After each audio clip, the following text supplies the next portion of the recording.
জীবনে চলার পথে অনেক রকম বাধা আসতে পারে, আর এই বাধা অতিক্রম করেই সামনে আগাইতে হবে। হ্যালো এভরিওয়ান, আসসালামু আলাইকুম। আজকে দিনের ছোট ব্লগটি আমি তোমাদের সাথে শেয়ার করছি। আমার ভিডিওটা যদি তোমাদের ভালো লাগে তাহলে একটা অবশ্যই লাইক দিও, আর শেয়ার করে সবাইকে দেখার সুযোগ করে দিও। আমি ডাবলিগুলো সিদ্ধ দিয়ে দিলাম, সাথে লবণ দিয়েছি যাতে তাড়াতাড়ি সিদ্ধ হয়ে যায়। এই তো ডাবলিগুলো আমার সিদ্ধ হয়ে গিয়েছে। এখন পাশে আমি চুলায় চলে যাচ্ছি। কড়াই তেল দিয়ে দিলাম, এখানে কিছু পেঁয়াজ কুচি দিয়ে দিচ্ছি। পেঁয়াজগুলো নরম হয়ে আসলে আমি এখানে একে একে সবগুলো মশলা দিয়ে দিব।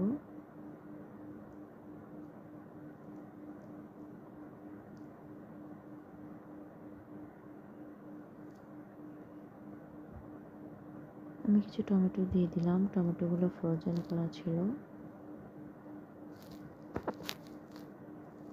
মশলাটা আমি ভালো করে কষিয়ে নিব। কষানোর পরে আমি এই ডাবলি সিদ্ধগুলো দিয়ে দিচ্ছি। এটা এখন একটু সময় নিয়ে কষিয়ে নিতে হবে।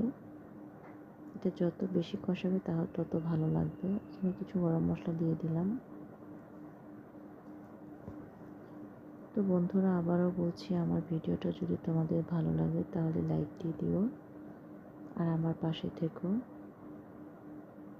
চ্যানেলটি সাবস্ক্রাইব করো আর বেল বাটনটি অন করে দিও, যাতে তোমাদের কাছে নোটিফিকেশন চলে যায়। ভিডিও ছাড়ার সাথে সাথে তোমরা সুযোগ মতো দেখে নিতে পারো। এখন এখানে আমি চাপটির জন্য আমি কিছু আটা নিয়ে নিচ্ছি। স্বাদ মতো লবণ দিলাম।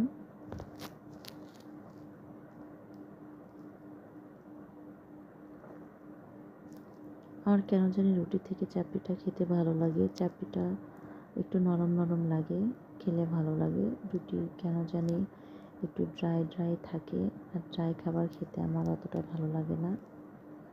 আমি আমি চাপটি আর পরোটা খেতে পছন্দ করি, বাট পরোটাটা একটু গ্যাস্ট্রিকের প্রবলেম করে, তাই একটু কম ট্রাই করি পরোটাটা। বেশিরভাগ সময় আমি চাপটি দিয়েই খেতে পছন্দ করি। চাপটিটা আসলে অনেক মজা হয়।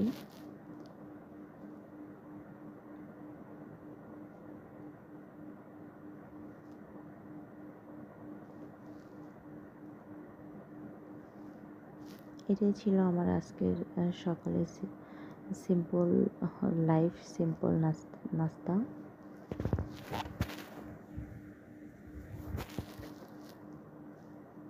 আসলে একা মানুষের জন্য নাস্তা রেডি করা বানানো এটা আসলে খুবই কষ্টদায়ক, করতে ইচ্ছা করে না। এই তো এখন আমি নাস্তাটা কমপ্লিট করে নিব। এরপরে আমি চলে যাচ্ছি দুপুরের জন্য রান্না করতে। তেমন কিছু রান্না করব না, রান্না করাই আছে, মাছ আছে, আর সাথে এটা দিয়ে আজকে দুপুরে রান্না হবে, খাওয়াটা হবে।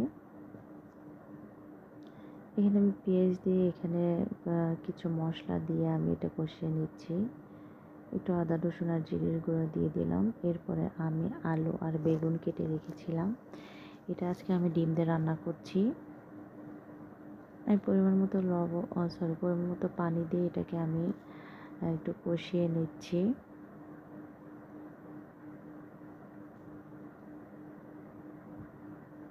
একটু সময় নিয়ে কষাইতে হবে। এখন পরিমাণ মতো ঝোলের জন্য পানি দিয়ে দিচ্ছি।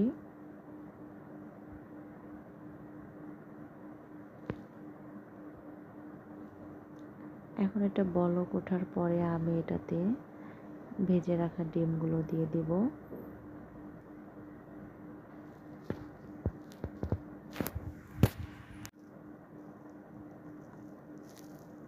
এই তো ডিমগুলো দিয়ে দিয়েছি।